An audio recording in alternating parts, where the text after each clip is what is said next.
喺1月15號晚，屯門市廣場發生驚險持刀襲擊案，一名有黑社會背景及有毒品案底嘅34歲粵裔本地男子，奪刀後係鬧市瘋狂揮舞，更挾持無辜女途人。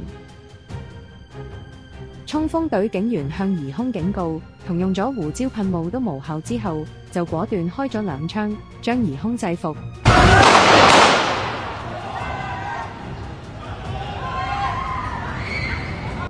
係當日下午5點左右，疑兇已經係大興村街市出沒，神情異常，自言自語，喺區內徘徊約2個鐘。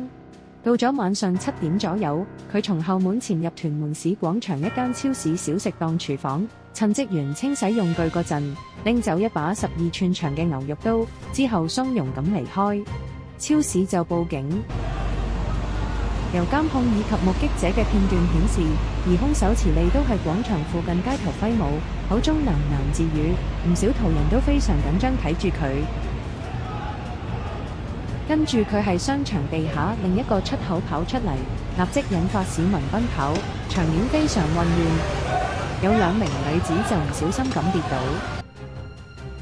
疑兇隨即發狂咁衝向其中一位女途人同挾持住佢，仲舉刀想拮落去。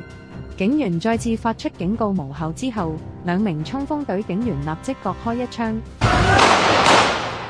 疑兇胸口及右肩中槍倒地。開槍係嘛？開槍！邊個開嘅？警員即時救回輕微擦傷嘅女途人，仲為疑兇急救，再送去屯門醫院。到咗晚上8點左右，疑兇證實死亡。警方指開槍符合用械指引，案件由新界北總區重案組跟進，調查佢嘅精神狀態同犯案動機。據悉，疑兇曾係地盤工，同家人斷聯多月。